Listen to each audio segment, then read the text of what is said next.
आज हम सभी परमात्मा के विषय में जानेंगे।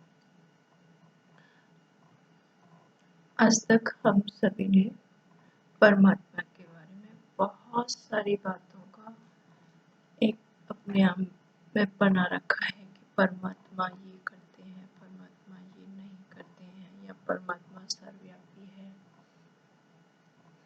या परमात्मा को हमें दुख देते हैं, सुख देते हैं, परमात्मा सर्वज्ञ है। लेकिन सर्वज्ञ होने का अर्थ ये नहीं कि वो हमें दुख देंगे।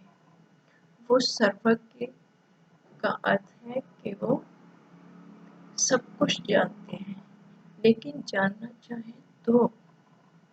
लेकिन हम सभी ने, जैसे हम सब हमेशा ही कहते हैं, किसी को बहुत सुख है तो कहीं परमात्मा दे रहा है, किसी को दुख है तो परमात्मा दे रहा है।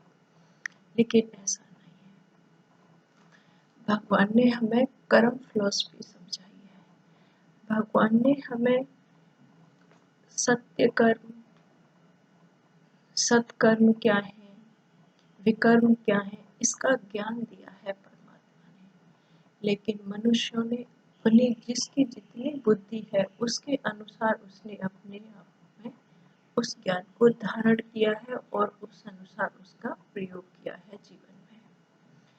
तो हम सभी को आज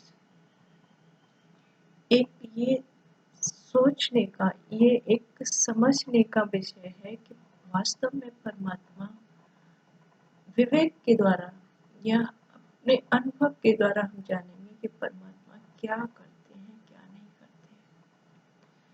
जैसे परमात्मा क्या है, परमात्मा के बारे में हम सभी ने कहा है कि वो सर्वोच्च है, ज्ञान का सागर है, प्रेम का सागर है, गुणों का सागर है, सर्वशक्तिमान है, पवित्रता का सागर है। लेकिन जैसे जैसे आत्मा की अवस्था के अनुकूल ही वो उस परमात्मा को महसूस कर सकती है, उस परमात्मा की शक्तियों को। शिव परमात्मा है, ये भी हम थोड़ा सा जानने की कोशिश करेंगे, क्योंकि शिव की जो ज्योति बिंदु लिंग के रूप में जो हम आज तक पूजा करते आए हैं, वो आत्मा भी ज्योति बिंदु स्वरूप है और परमात्मा भी। जैसे हम सभी कहते हैं ना, सालिग्राम शिव और सालिग्राम की पूजा होती है, तो सालिग्राम क्या है, आत्माओं का प्रतीक, और शिव लिंग शिव तो है। तो शिव के साथ सालिग्राम की पूजा जो आज तक हम सभी करते आए हैं, तो वो इसका यादगार है। परमात्मा कहते हैं गीता में, जैसे भगवान ने कहा है, जब जब धर्म की ग्लानि इस धरती पर होगी तो मैं अवतरित होऊंगा। तो भगवान ने स्पष्ट किया है कि भगवान क्या करते हैं, क्या नहीं करते। इस श्लोक में भगवान ने कहा है कि सत्य धर्म की स्थापना के लिए, साधुओं के उद्धार के लिए मैं आता हूँ इस धरती पर, अधर्म का विनाश करने के लिए मैं इस धरती पर अवतरित होता हूँ। भगवान कहते हैं कि अब अधर्म क्या है, धर्म क्या है, साधुओं का उद्धार कैसे है, और सत्य धर्म की स्थापना क्या है। ये तीन अलग अलग विषय हैं। हम सभी जानते हैं कि जैसे आज हम सुनते आए हैं, रामायण में सुनते आए हैं कि जैसे ऋषि तपस्या करते हैं तो राक्षस विघ्न डाल रहे हैं, तो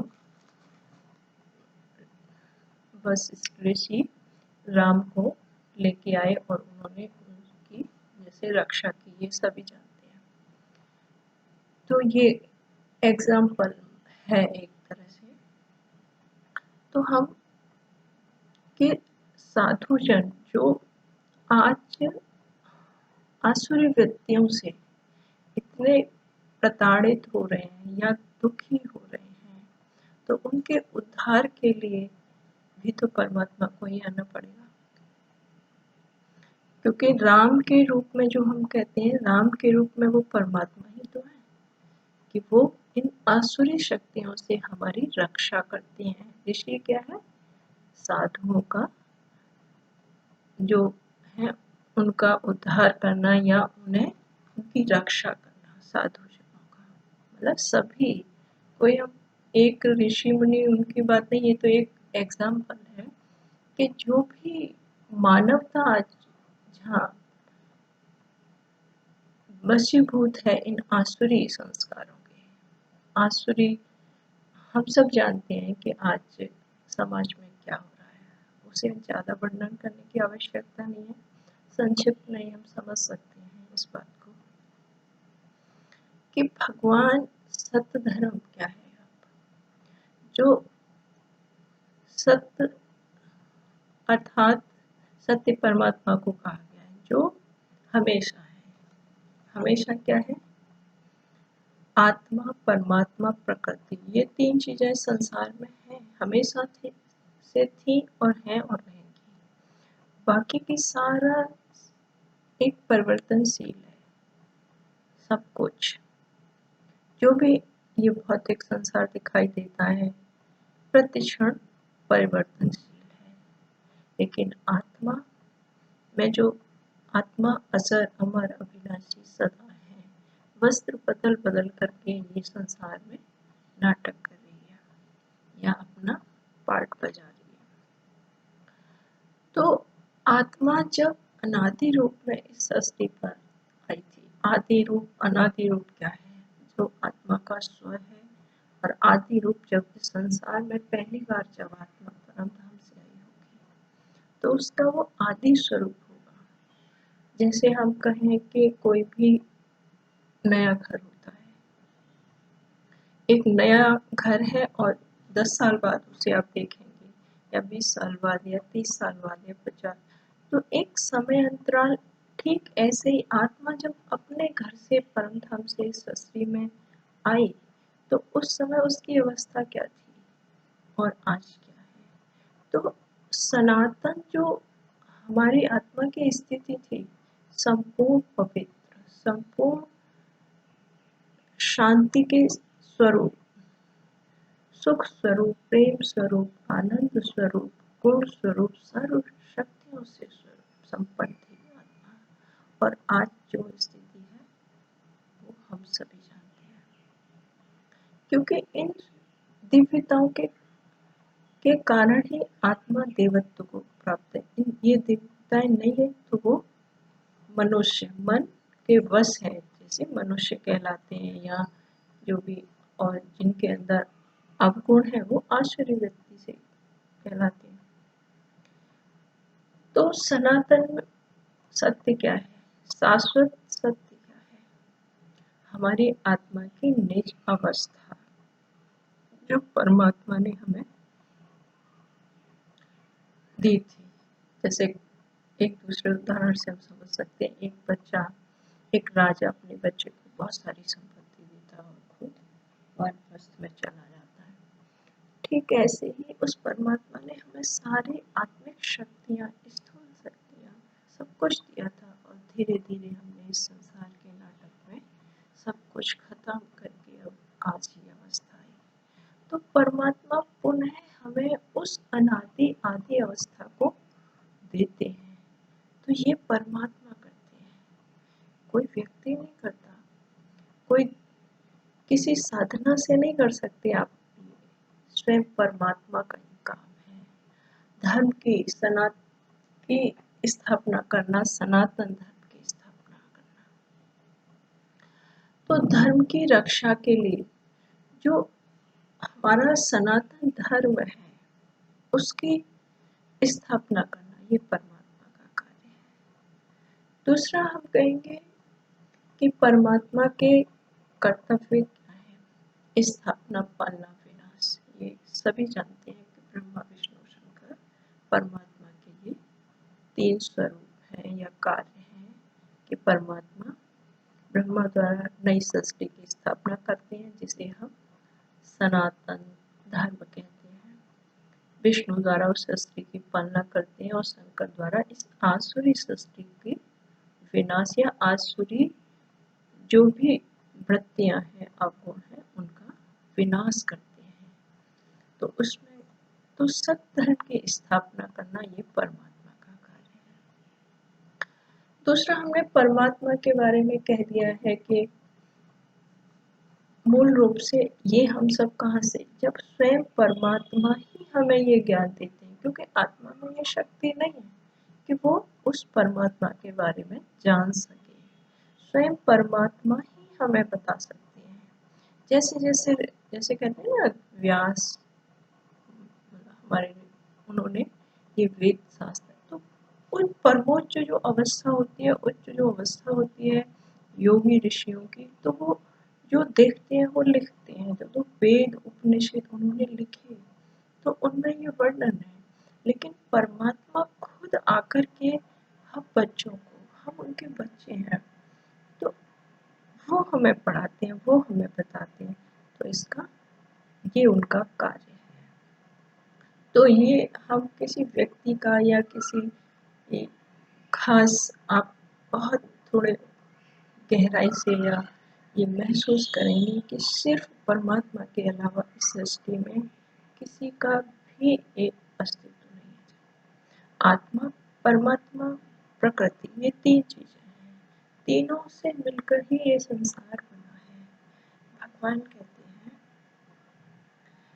कि भगवान के बारे में मुझे कोई नहीं जानता, जैसे गीता में कहा है, फोटो में कोई, कोई में भी कोई ही मुझे जान सकता है और कोई मुझे प्राप्त कर सकता है या करता है। फोटो में कोई, कोई में भी कोई। तो आप समझिए कि इतने वर्षों तपस्या। दूसरा, हम एक एग्जाम्पल से ये भी कह सकते हैं कि जिसके अंदर जितना विवेक है, बुद्धि है, जिसकी जितनी मतलब पूर्व धारणा है, उसके अनुसार उसको महसूस करते हैं, उस परमेश्वर को।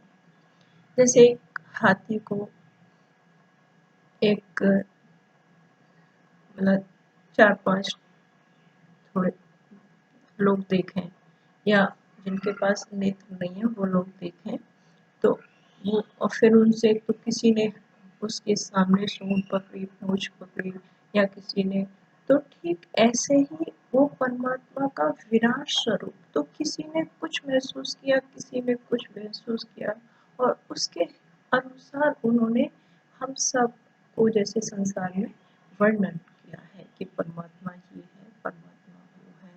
ठीक यही कारण है कि आज सभी मनुष्य भ्रमित हैं कि आखिर परमात्मा है क्या।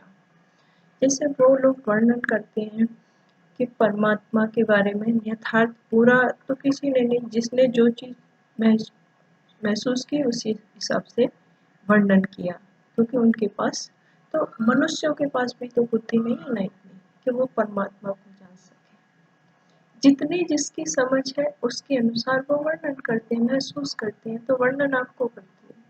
तो ठीक ऐसे ही उस परम सत्य का ज्ञान वो खुद ही दे सकते हैं, कोई व्यक्ति नहीं दे सकता। खुद ही खुद का परिचय। आप बहुत और छोटे से एग्जाम्पल से देखेंगे कि आपके घर में आपके जो भी बुजुर्ग हैं, जितने जो जिसके नजदीक होता है, एक परिवार में भी, है ना, तो जीवन के लास्ट तक भी वो उसे नहीं पहचान पाता। उसके लास्ट तक उसके अंदर क्या है वो खुद ही जानता है। कोई उसका बहुत ही नियरेस्ट है तो वो भी नहीं जान पाता कि इसके अंदर कितने संस्कार थे। एक तरह से कहना चाहिए, बहुत यात्रा की 10-20-50-100-80 साल की, तो वो यात्रा करके चल दिए, लेकिन उनके अंदर क्या था ये वो भी नहीं जान पाए जो उनके साथ रहते थे। तो वो तो परम सत्ता है, वो तो परमात्मा है, हम उनके बारे में कैसे जान सकते हैं। हम कहाँ, जब हम अपने इतने पास रहते हैं, अपने घर के संबंधियों के, सिचुएशन के, एक आपने देखा होगा एक डिवाइडेशन जैसे कह सकते हैं कि बहुत ही एक गांव में से एक मिडिल शहर जैसे, और थोड़े बड़े और या थोड़े डेवलप जो शहर है या कंट्री है या जो भी है, तो एक डेवलप माइंड का, है ना, तो उसके अनुसार वो देखते हैं और उनको लीड करते हैं। ठीक ऐसे ही ये साधना की अवस्था है, हमारे ऋषि मुनियों की अवस्था है कि जो जितने डेवलप हैं, जितने उन्होंने उस उच्चता को, परमोच्चता को पा लिया है, उसके अनुसार ही वो गाइड कर सकते हैं नीचे वाले लोगों को। नीचे वालों से मतलब जो उनके आसपास हैं, जो उनके फॉलो करते हैं जो उनको, तो उसके अनुसार। लेकिन सत्य कोई भी नहीं जानता। सत्य सनातन शाश्वत वो परमात्मा ही है जो खुद ही खुद का, अब गीता के ये बिल्कुल सत्य है कि परमात्मा को कोटों में कोई में भी कोई जान सकता है। तो उसके लिए हम एक प्रयास करेंगे, हम एक गहरी साधना के लिए एक अपने आप को तैयार करेंगे। उसके माध्यम से ही हम साधना ही उस परम लक्ष्य तक हमें पहुंचा सकती है। दूसरा, हमने परमात्मा के बारे में कहा गया है कि वो जन्म मरण से रहित है।